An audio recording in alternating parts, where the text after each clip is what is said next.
colorum nga eh. Nakalagay doon, on process. Ibig sabihin po, hindi sila nakapag-apply man lang. Kasi when you file for an application of a franchise, mabibigyan na kayo ng case number. No? Even if your application is pending. Pero pag sabihin mo on process, malaking question na yan. No? Now, ID cards have to be worn during the pre-arranged ride. Nangyayari ba yan sa inyo? Taking Uber and Grab. No? So those things we have to, I have to put this in context again. I learned that these things were actually crafted with the help of the TNCs themselves. So hindi raw talaga pwede na, hindi namin alam yan. They were there when these MCs were crafted. In fact, the business model that Uber submitted to LTFRB for the purpose of securing a certificate of accreditation listed there 7 items, 4 of which says that they will comply with the rules and regulations of LTFRB. And where are we now? Far from their business model. Kasi marami talagang colorum. And they started it last year when they started taking in TNVS even without the franchise or the permit coming from LTFRB. Trade dress is also an issue, although it's a minor issue. Kasi daw may mga issues about hindi namin alam kung ano ito, no? Even the public would not know. So we will now require a permanent, like a sticker, on the windshield of the vehicle. No? Part of the improvement that we're going. Kasi ang nangyari, yung trade dress na yan, pag may sasakay, nilalagay lang yung sign. And more often than that, hindi nilalagay. It's more complied in the breach, no? Than in its compliance. And balik tayo doon. Ito yung sinasabi ko, na nakalagay dyan na duly franchised TNVS lang po ang pwedeng kumuha ng ride. Now we have a problem. Now, again, continue please. So, there is also a requirement for them to make reportings and we have not been doing that. No? Ang position ng Uber, proprietary information po ito. Sabi ko, mukhang magkalabuan tayo dyan. Kasi lahat ng pampublikong sasakyan po are private information. Kahit na sino sa inyo, kung gusto nyo kumuha ng information, for a franchise verification, you can just go to the office and secure one. So there's no proprietary interest protected for all public transportation system po. Ito, gusto kong klaruhin. Kasi po, nasasaktan yung mga tao dahil dun sa suspension. In fact, we have been very deliberate. We have been painstaking on the decision the latest decision we have made, suspending Uber. But before that, kasi alam namin yung repercussions, we imposed a fine of 5 million, if you recall, no? July 11, 2017. Now, kasi alam namin na maraming matatamaan. And we thought they have learned their lessons. No? Humirit pa nga sila na they were afraid na by July 26, baka mawawala na talaga. But they were able to file a motion for reconsideration. And that stayed the order of July 11. Now, that said, yung July 26 order was very clear. While we are talking on the side, very seriously, very vigorously, in having to come up with improved regulations, no? In having to address TNC and TNVS issues, wag na muna kayong kukuha pa o mag-a-accept ng applications. Kasi po, it raises a lot of false expectations on the riding public and more particularly on the TNVS. You hear such stories about people na nagsasangla ng mga lupa o bahay, umuutang sa bangko, para makakakuha ng sasakyan para ma-apply sa Uber at sa Grab. No? We heard stories about that firsthand. We get calls almost every day because of that. No? And so sabi namin, wag na muna. There are too many colorums already. Okay? So, yun. Akala namin, compliant sila. That was the July 26 order. And it was very clear in that order, no no, even the acceptance of application should not be allowed anymore. Grab was compliant, Uber was not. Because the day after that, we tried to get one government vehicle, one LTFRB vehicle, and if I may say, the service vehicle of one of the board members, nakapasok dun sa system nila. And it became active within a period of 45 minutes. On the part of Uber, sinasabi nila, we accepted but we did not activate. But the point there is the order was very clear, not even to accept. And they admitted it openly because their second to the last public statement says, we are accepting but not processing. It shows defiance on the part of Uber, while at the same time, we're trying to work this hard. We're trying to work this very hard to address this problem. Kasi po, when we are addressing, sa sinasabi ng Presidente before, that during his SONA, no, that the anti-colorum campaign will continue and it will be relentless. That was a policy statement made during the SONA. And that is precisely what we did. No? From 17 units in the first 6 months of 2016, we had over 400 units apprehended in the second. And now, we have so many colorum TNVS. We're trying to contain the problem while at the same time addressing it together with the TNCs themselves. So sabi namin, tigil muna. No?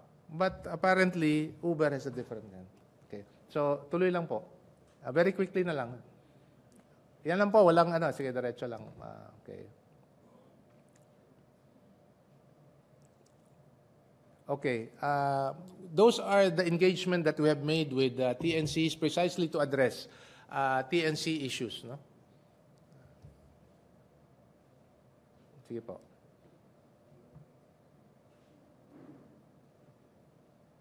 So we implemented a fine. And then that is what I said earlier about 28,000. And apparently they were not accurate, much less honest about their disclosure. 66 pala at saka 55. Sige po. Updates in colorum, yun ang sinasabi namin. So ito ho, may 19 Ubers and then, yun yung sinasabi ko. Nagsasubmit sila ng mga data. When we cross-check it, iba na yung mga pangalan. Again, they were not, to say the least, accurate or plainly not honest about it, about their disclosure. Sige, sunod pa. We have Grab, yung mytaxi.ph. We have 16 of them. Pero hindi ho nila masabi na tinitira lang namin yung Grab and Uber. Because I've said, the anti-colorum campaign of this administration, according to the President, and that is what we did, relentless. Ito po, sa central office lang ito. And it's over 600,000 all over the country. Sige, tuloy na. 645 as of, ito po, 66, July to December pa lang yan, nung last year. As of the last count of this year, 645 na po. No? So, we're looking at the numbers on yung mga possible, low range on how much they're earning. No? Sige po, next. So, yun lang po, so far as that. I would rather that questions would be raised para maklarify lang yung question. MPC questions? Laila Salaveria. Good morning, sir. Good morning. Sir, I'd just like to follow up on the status of Uber's petition that it just pay fines instead of being suspended. Okay. Actually, if we may recall, there was a closed-door meeting that was called by Senator Grace Poe last week, last Wednesday. And there were some talks about Uber having to admit their violation, but instead of having to be suspended for 1 month, they're willing to pay a fine. They already have filed that motion last Friday, and it will be heard tomorrow at the LTFRB. They have made their proposal is to pay twice the fine that they were previously sanctioned, which is 10,000. But we're still looking at all angles insofar as having to understand, no, the gravity of the offense that they have committed. Sir, may I know, what are the factors that you would consider in deciding on the petition? Because some citizens are saying that they'd rather have the service back because of convenience. Okay, since you mentioned that, let's go into the, not on the service muna, not on the factors. If I may use this.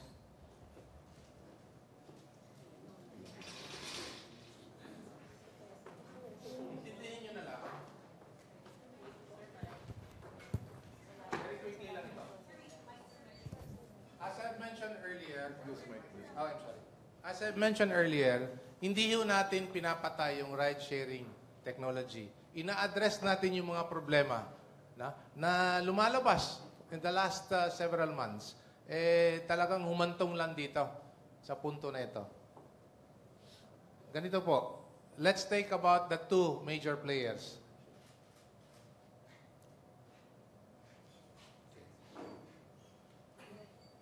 Ito yung Grab, 55,000. Ito yung Uber, sabi nila 66,000. When I say sabi nila 66,000, apparently, a few days after they made that disclosure, we were able to get another data from the Insurance Commission na mukhang more than 66,000 pala. No? But I will not get into that anymore. Again, I keep on saying that let's just be transparent to each other so that we will be able to work together on this. Ano yung nasa gitna? Ito yung tinatawag na dual citizen. May Grab at saka Uber. Gaano kalaki ito? Sabi nila, again, sabi nila, 60%. Ang tinamaan lang po doon sa suspension na yan, yung dito, yung 40%.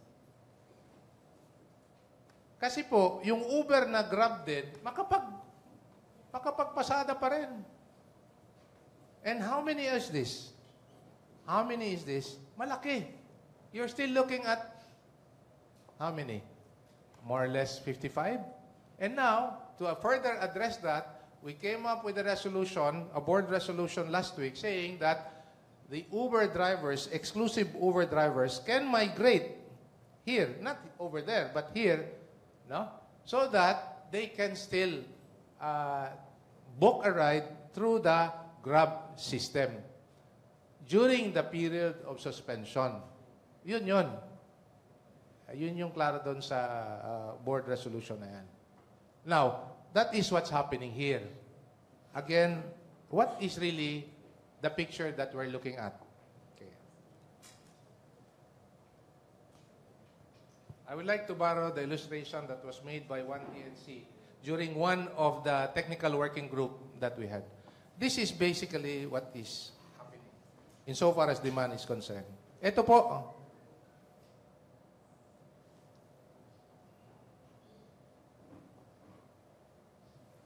Cite mo na lang yung example. Example na lang yung Uber. 66. Palagay na natin 66 na ito lahat. Ang sinasabi nila na yung demand daw at any time is somewhere 12 to 15,000. Ito, sabi nila, we still have to verify it.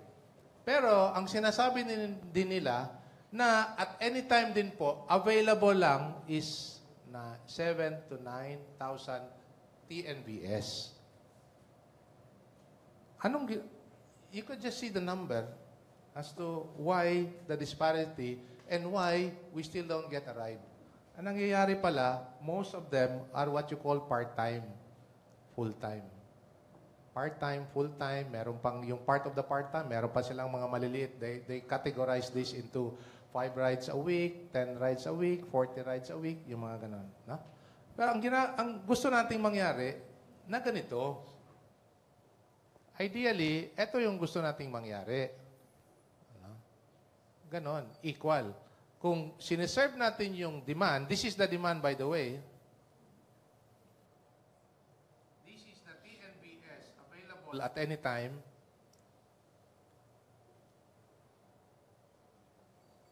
And this is the one in their system, no? Accredited. Now, ang gusto nating mangyari, that we will reach an equilibrium. Na kung yung demand na ito would be equivalent to supply.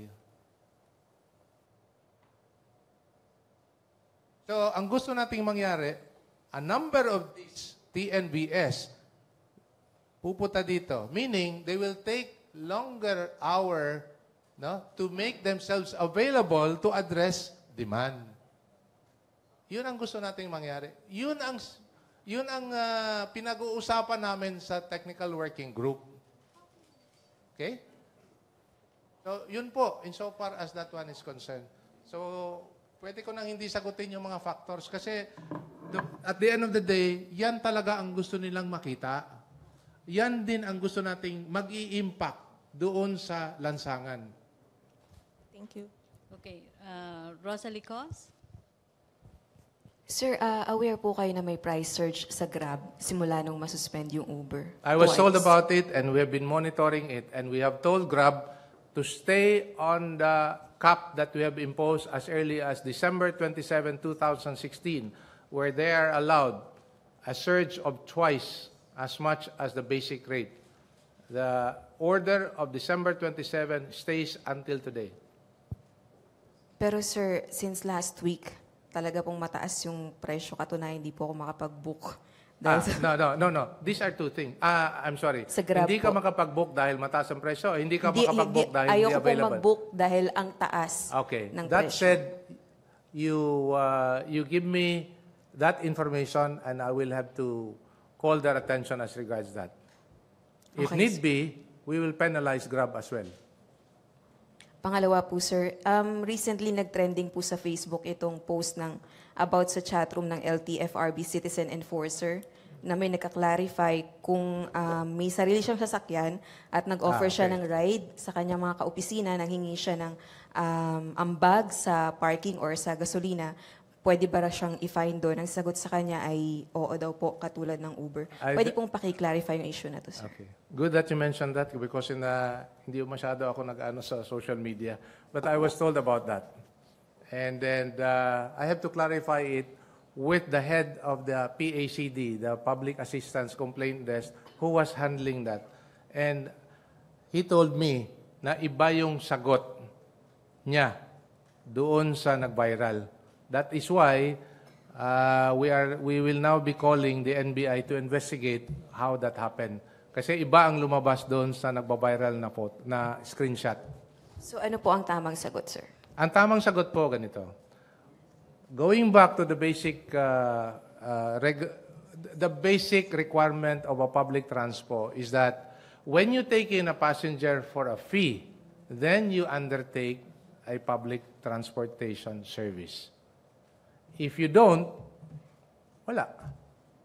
If you take in a friend for a fee, that's it. Just like, di ba? It's a very simple rule to follow. Kaya nga, nakapagtataka na hina-hype nila yan dahil nga, as it turned out, mali pala. Hindi pala yung sagot niya. Pinaklaro ko doon sa tao na nang sumagot dyan. Hindi ho yan ang sagot. Kaya gusto kong klaruhin ka talaga. Mahaba pa ho. Hindi lang ho, yes sir. Mahaba pa yung sagot niya. Okay, thank you, Rosalie. Last question, Pia Gutierrez. Hi, sir. Sir, after ng suspension ng Uber, many netizens flooded the social media on reports of rude taxi drivers na nagre-refuse silang isakay, lalo na nung malakas ang ulan. Can we also get an assurance, sir, that the LTFRB will be addressing these concerns? We are addressing. On several factors po. Kasi po, we're in fact going to meet with the largest taxi operation organization in the Philippines, yung grupo nila, Bong Suntay, tomorrow at 3 o'clock in the afternoon at LTFRB to address not only that issue, but moving forward, the mobile apps that they have put in place, the issue about having to address adding in more taxi, but we would like to get the help of the transport planners and the expert of UP on how to calibrate giving or opening up more franchises, again, to address supply of taxi. To put in more supply in order to address demand. Okay, thank Another question, sir. Sir, I understand that the LTFRB has ordered a new player, Arcade City, to stop its operations. But Arcade City is now saying that the LTFRB cannot regulate them like Uber and Grab because they do not fall under the definition of a TNC. So ano po ang sagot natin dito, sir? So long as the TNC would actually be taking a fee insofar as connecting the driver with the rider, then that would fall under the basic concept of a TNC. Nakita ko kasi, sir, dun sa definition, dapat preset yung compensation. Apo. Ang sinasabi ng Arcade City, sir, na bahala na mag-usap yung driver and its passenger kung magkano yung ibabayad. So, how is that the same with a TNC, sir? I hope they will not be like the other TNC. If they want to be clarified about the regulatory framework under which a TNC is supposed to work, they might as well come to us and clarify these things. Last na lang po, sir. What message do you have as well to Wonder Carpool and Angkas, who apparently also operate without franchises? Yung Angkas po, ang pagkaalam namin sa Angkas, yung mga motorcycles, insofar as LTFRB is concerned, yung jurisdiction po namin yung sa yung four-wheeled vehicle. And we understand that there are a number of LGUs who are for, and some of them are against this type of public, to make a motorcycle a mode of public transport. But if you're going to ask LTFRB, that is not a safe and convenient mode of public transport. That is why our position there is not to endorse Angkas. And for that matter, motorcycle as a mode of public transport. Because that is unsafe and inconvenient to Yung the riding Wonderpool, public. sir. Wonderpool po. Yung Wonderpool po would also fall under the concept of the TNC. And that is why we recall that we have issued an advisory calling on Wonderpool to stop their operation. Okay, thank you. Last question. Sir, balikan ko lang sa taxis because you were very quick in penalizing Uber and Grab. What are you doing about these taxis? Taxi drivers keep on refusing passengers, especially when it's raining. It's rainy season. Mm-hmm. What are the specific sanctions that you have imposed to these drivers? How many drivers were sanctioned? And how are these sanctions determined against these taxi drivers who refuse passengers? Because that's the main problem. And sir, about Grab and Uber, may clarification din ako doon kasi Grab and Uber are not really on the same boat because Why? sa Uber, sir, the driver does not see the destination. Okay. So you have greater chances of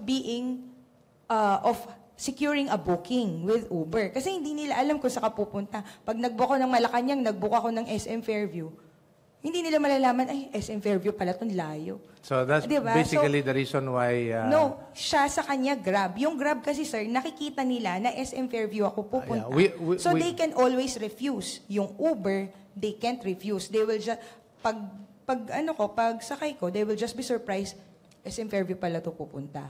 So they are not really exactly this. I mean, You want it to be the TNCs same? Then we will make it, we will regulate it that way. The point there is something. First, I will just like to... the taxi drivers who refuse passengers first. Okay. First, before I will answer that, I would just like to discount the misimpression that you have created, that we are quick to violate Uber and Grab. You mentioned that in the first part. We are not quick. In fact, we came too late to realize how big the problem was.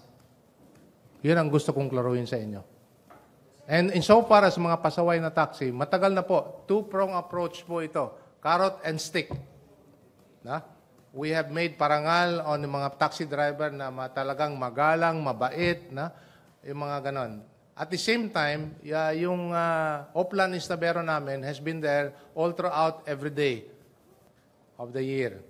So, yung mga, as to the statistics and as to how we have resolved these cases po, I don't have it right now, but I can assure you we're also hitting taxi, pasaway na mga taxi drivers po. That said, on the institutional reforms that we need to address, if you might have heard that we already have launched as early as June the Drivers Academy program. And last week, we started the first batch of Drivers Academy seminars all throughout the country, hindi lang po sa Metro Manila, all throughout the country. On the first day po, we already have 733 drivers. Kasama na po all types of public utility vehicle drivers. Kasama yung taxi, bus, UV, PUJ of all sorts. So this will continue at least 2 times a week. And if the regional offices can accommodate more schedules during the week, then let them. But there would be at least two days, Thursdays and Fridays, every week, until we would be able to educate the drivers of their responsibility as public utility drivers. I'd just like to point out this Drivers Academy program. This is an institutional program that we have put in place. Malaki po ito. And then we would like to thank the help given to us by the top 3 universities, UP, Ateneo, LaSalle, in coming up with the modules for this Drivers Academy program. There are even programs on anger management, on traffic rules, no?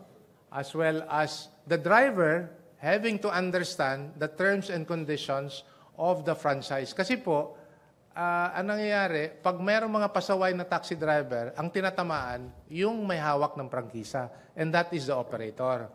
Yung taxi driver, no, they can just get away with it. Pag papatalsikin ng operator, lilipat lang doon sa kabila. No?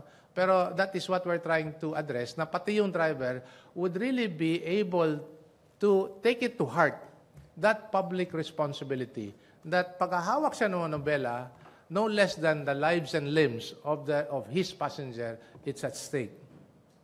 Yun ang kinaklaro namin doon. So we hope that moving forward, in a very positive manner, this Drivers Academy program will have a very positive impact. Pero sir, wala po kayong figure, exact figure like I can give it to you later. Na na-sanction na erring taxi drivers. Okay. We talk about taxi drivers po. Drivers. Yes. Okay.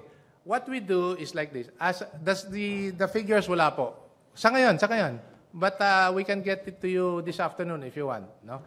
Now, sa ganito, LTFRB has jurisdiction over franchises. Ibig sabihin, public utility vehicles. But we also sanction, not necessarily sanction at first, but we would recommend to LTO to sanction them. Kasi ang drivers po, ang may jurisdiction, yung LTO. Sila po ang may, So we recommend the sanction. It could be cancellation, it could be suspension, 3 months, 6 months, 1 year, or cancellation of their license. And then it's now up to LTO to make that judgment kasi sila naman din po ang may jurisdiction over all drivers. Okay, thank you. Thank you, LTFRB Chair Attorney Martin Delgra, Presidential Spokesperson Ernesto Abella. Good morning. On the Southeast Asian Games update. The Philippines continues to reap medals in the ongoing Southeast Asian Games in Kuala Lumpur in Malaysia. As of 7 p.m. last night, we have 3 gold, 6 silver, and 6 bronze medals. We'd like to congratulate Samantha Catantan and Maxine Esteban for finishing with silver and bronze medals, respectively in women's foil individual. Also, Agatha Christensen Wong likewise got a silver medal for the country in Wushu women's. Taiji Jan, while Rizalyn Amolacion, Cristel Carloman, Mary Ann Lopez, Lena Mangubat, and Jean Marie Sukalit of the women's Regu Sepak Takraw gave us the bronze medal. And to the rest of the Team Philippines, we wish them the best of luck. On the rescue of the Vietnamese sailor, we welcome the good news that our troops rescued a Vietnamese sailor from the hands of the Abu Sayyaf group in Basilan last weekend. Dotrung Huike is in high spirits and now in Zamboanga undergoing medical checkup and debriefing. Our operations against the members of the ASG remain focused and intense, especially as they continue their acts of violence and terrorism. the most recent of which is the attack during a town fiesta in Maluso in Basilan. Also, we have a statement which is coming from, the official statement coming from the AFP regarding a dubious group called PADEM. Camp General Emilio Aguinaldo, Quezon City. The AFP categorically denies the recent statement issued by a group that pretends to be a representative of the men and women of the AFP and the PNP and call themselves the Patriotic and Democratic Movement, PADEM. The entire AFP, along with all the men and women of the uniformed services and all our civilian personnel, stand by the constitutionally mandated government and unequivocally support the Commander-in-Chief. The accusations and issues cited by the group are unfounded and uncalled for, and such issues are clearly politically motivated and a matter that the AFP does not and will not subscribe to. Current developments and issues that this group wishes to take advantage of is now being addressed by the DOJ, and parties to a possible crime are now under detention. Let us respect these processes and not allow ourselves to be used by individuals or groups with vested interests.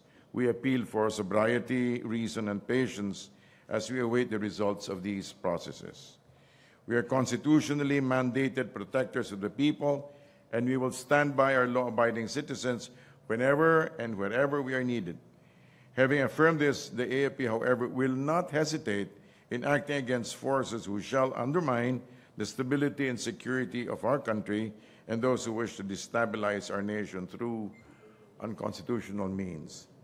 The AFP appeals to the public and the various political groups to respect the apolitical stance of the AFP and to help bring unity and healing instead of fomenting divisiveness and collapse. We also express our sincerest condolences to the family of the Filipino boy who died during the Barcelona attack. We extend sympathies to those who lost their loved ones and pray for the swift recovery of all those injured by this senseless act of violence. The Department of Foreign Affairs continues to extend assistance to our kababayans affected by this heinous terrorist act. As of the 22nd of August, day 92 of the rebellion in Marawi, enemies killed 582 or an additional 2. Civilians killed, no change. Firearms recovered 648 or plus 8. Civilians rescued 1,728, no change. Buildings cleared 28. Yesterday, as of August 2014, killed in action 129. Donations. For the AFP killed in action and their families, the balance is now at 35,674 and 203 centavos. And for the Marawi IDPs, we have a 938,695.21. We are open to a few questions.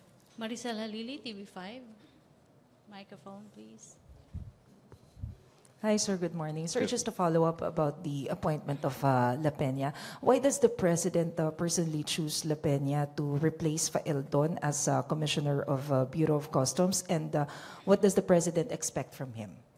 Honesty and trustworthiness. I think the President made clear that the reason why he chooses men, especially from the military, who happen to be coming from the military, is the fact that they are very efficient, and they're quite efficient, and they're trustworthy as far as the President is concerned. But given that La Peña came from PIDEA, do we now expect a drug-free customs, BOC? A drug-free customs? Yes. I don't know if that is the mandate for Mr. La Peña, but the mandate is to keep it trustworthy, clean, and corruption-free. And may plano po ba si Presidente, sir, to reappoint Faeldon to other government positions, given that sinabi naman ni Presidente that he still believes? Yes, based on his statements, apparently Mr. Faeldon still maintains the President's trust, and I'm sure the President will find situations for him to be of use. Last na lang po, sir. Ano yung nag-trigger kay Presidente? Bakit finally nag-decide siya to accept the resignation of Faeldon after 3 attempts to file resignation? We don't know the exact tipping point, but the fact is that he finally made the decision. Thank you, sir. Okay, MPC, no more questions. Laila Salaveria. Good morning, sir. Yes, ma'am. Sir, does Malacañang still see the need to constitute an independent fact-finding body to investigate the death of Kian de los Santos, as suggested by some officials? At this stage, I don't know if there's going to be any intervention. I believe, if you understand it right, I believe the president will just follow whatever is the way the things are unfolding at this stage. Sir, what do you mean? The way it's being investigated. Are you talking about an independent, right? Fact-finding. The fact-finding. That will be his call. Sir, do you think the current investigation headed by government agencies would suffice? I think we should trust the process. Yes. Okay, thank you. Hannah Sancho? Good morning, sir. Sir, ano po yung magiging agenda ng courtesy call ni Australian Secret Intelligence Service Director General Nicholas Peter Warner kay President Duterte this afternoon? Hindi po, wala pong naka-set na agenda, but they definitely are going to be meeting out. Okay. Sir, yung last question, sir. Yes, ma'am. Yung regarding po sa sentiments ng ilang sumali sa rally kay Kian last night, they were saying na out of control na po ang Pangulong Duterte dun sa issue ng pag-handle ng police sa Anti-Drug War Corporation at tila kinokontrol na po siya ng yung mga police, kinokontrol na daw yung Pangulo. I think they misread the situation. The President is very concerned that these things will be properly handled and properly managed. Pero hindi totoo, sir, na walang control yung Pangulo. Malinaw naman na the President is in full control. Thank you, sir. Okay, thank you. Last question, Philip Tubez. Sir, good morning. Follow-up lang po dun sa PADEM. Ano po yung assessment ng Palasyo sa grupong ito? Is it just a small group? I don't know, but we base our statement on the AFP's own assessment that it is a politically motivated group, and that we should be wary of their statements. Okay, thank you, sir. Sure. Okay, last question. May patanong lang spokesperson. Opo. Totoo daw po yung offer ni President Duterte kay Doris Bigornia na maging DSWD Secretary. Totoo man o hindi, tinanggihan ni Doris, di ba? Okay, thank you Malacañang Press Corps. Thank you Presidential Spokesperson Sure. Ernesto Abella and Attorney Martin Delgra, LTFRB Chair. Back to our main studio sa Radyo Pilipinas and PTV.